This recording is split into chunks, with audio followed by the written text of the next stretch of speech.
ہندوستان میں آج پھر کورونا کے ریکارڈ معاملے۔ گزشتہ 24 گھنٹوں میں کورونا کے 1,84,000 سے زائد مریض۔ دوسری لہر میں 1,127 مریضوں کی موت۔ کرناٹکا حکومت نے رمضان کے آغاز کے ساتھ ہی مساجد کے لیے جاری کی نئی گائیڈ لائن۔ کنٹینمنٹ زون کے علاوہ باقی جگہوں پر مساجد پر کوئی پابندی نہیں، لیکن مساجد میں سماجی دوری کا لحاظ رکھنا لازمی۔ بڑی تعداد میں جمع نہ ہونے کی بھی ہدایت۔ مساجد میں افطار اور مذہبی کلاسز پر رہے گی پابندی۔ ماسک اور تھرمل اسکیننگ لازمی۔ کورونا کے بڑھتے خطرے کے درمیان بھی جاری ہے ہریدوار میں کمبھ کا شاہی اسنان۔ لاکھوں کی تعداد میں عقیدت مند لگا رہے ہیں گنگا میں ڈبکی۔ کورونا پروٹوکول پوری طرح نظر انداز۔ ہندوستان کے فکر مند شہریوں نے ظاہر کی تشویش، پوچھا اس کی وجہ سے کورونا پھیلا تو کون ہوگا ذمہ دار۔ کمبھ میلے میں امڑی بھیڑ پر شیو سینا رہنما سنجے راوت نے دیا بڑا بیان۔ بولے کمبھ میلے سے لوٹنے والے افراد سے انفیکشن پھیلنے کا خطرہ۔ فلم ساز رام گوپال ورما نے شاہی اسنان کی تصاویر شیئر کر کورونا بم قرار دیا۔ کمبھ میلے سے کورونا بڑھنے کے خدشے کے درمیان الگ ہی دھن پر ناچتے نظر آئے اتراکھنڈ سی ایم تیرتھ سنگھ راوت۔ کہا کمبھ میں کورونا پھیلنے کا نہیں اٹھتا سوال، یہ نظام الدین مرکز کی طرح کوئی بند جگہ نہیں۔ بولے ماں گنگا کے آشیرواد کے بعد نہیں پھیلے گا کورونا۔ مرکز ایک کیول ہال کے اندر تھا۔ میں کہہ سکتا ہوں کہ مجھ سے ناپنا تولنا ٹھیک نہیں ہے۔ وہ ایک کیول ایک گھر کے اندر سمٹے ہوئے تھے، اور یہاں تو پھیلا ہوا یہاں کھلے میں ہے، یہاں اوپن ہے اور گنگا کے پاس ہے۔ ماں گنگا کا ابرل دھارا کا پوری طرح بہاؤ آشیرواد یہ سب لے کے جائیں گے تو اس سے تلنا نہیں کرنی چاہیے، یہ بلکہ ہونا ہی نہیں چاہیے۔ مغربی بنگال میں انتخابی تشہیر کے دوران اویسی کا بی جے پی اور ٹی ایم سی پر نشانہ۔ بولے ایک سکے کے دو رخ ہیں دیدی اور مودی۔ کوچ بہار میں 4 بچوں کی موت معاملے میں بھی ممتا بنرجی پر سیاست کا لگا الزام۔ بولے ممتا بنرجی نے مسلمانوں کو صرف سمجھا ووٹ بینک۔ 30 اپریل 2002 کو لوک سبھا میں ڈیبیٹ ہوا۔ گجرات کے فسادات کے لیے لوک سبھا میں سب نے اس موشن کے خلاف ووٹ دیا۔ ممتا بنرجی آپ نے تو مودی کا ساتھ دیا تھا 30 اپریل 2002 کو۔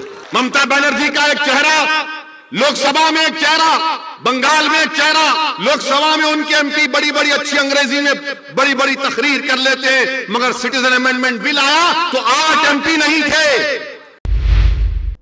گجرات فسادات معاملے میں اس وقت کے وزیر اعلیٰ نریندر مودی کو کلین چٹ دینے والی رپورٹ کو چیلنج کرنے والی ذکیہ جعفری کی عرضی پر سماعت پھر ٹلی۔ رپورٹ میں گودھرا سانحے کے بعد فرقہ وارانہ فسادات کو بھڑکانے کے لیے ریاستی حکام کی جانب سے سازش کے زاویے کو کیا گیا تھا خارج۔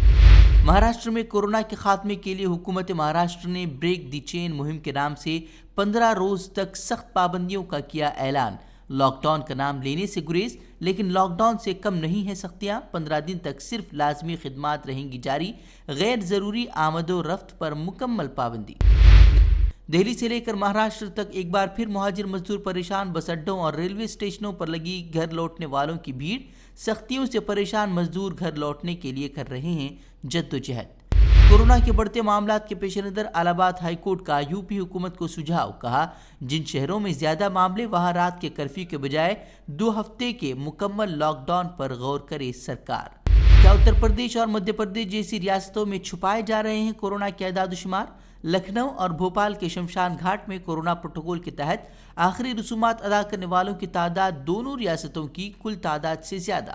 سی بی آئی کے دفتر پہنچے مہاراشٹر کے سابق وزیر داخلہ انل دیشمکھ۔ سابق پولیس کمشنر پرمبیر سنگھ کے وصولی کے الزامات پر درج کیا جا رہا ہے بیان۔ انٹیلیا معاملے کے بعد سامنے آیا تھا انل دیشمکھ کا نام۔ رمضان کی آمد کے ساتھ ہی یو پی کے وزیر اعلیٰ نے مسلمانوں کے لیے جاری کی گائیڈ لائن۔ گھروں میں ہی رمضان کی عبادت و ریاضت کی دی ہدایت۔ مساجد میں 5 افراد سے زیادہ کے جمع ہونے پر لگائی پابندی۔ کرناٹک کے منگلورو میں جہاز اور ماہی گیر کشتی کے مابین تصادم، 3 ماہی گیروں کی ڈوبنے سے موت، 11 لاپتہ۔ کیرل کے کوزی کوڈ کے بتائے جا رہے ہیں سبھی ماہی گیر۔ سڑک حادثے میں بال بچے۔ Mangaluru M L A U T Khader Anagudu علاقے میں کنٹینر ٹرک کے ساتھ ہوئی ٹکر میں کار کے اگلے حصے کو پہنچا زبردست نقصان، لیکن ایم ایل اے قادر کو معمولی خراش تک نہیں۔ ٹرمپ کی دی گئی 1 مئی کی ڈیڈ لائن پر افغانستان سے نہیں نکلے گی امریکی فوج۔ امریکی صدر جو بائیڈن نے افغانستان میں تعینات فوج کے انخلا کی نئی تاریخ کا کیا اعلان۔ اب 20 سال سے جاری تنازع کو ختم کرنے کے لیے افغانستان میں تعینات فوج کو ستمبر 2021 تک واپس بلانے کا فیصلہ۔ ہم سے جڑے رہنے کے لیے ہمارے چینل فکر و خبر ٹی وی کو سبسکرائب کریں، ویڈیو کو لائک اور شیئر کریں۔ مزید خبروں کے لیے لاگ ان کریں فکروخبر.com۔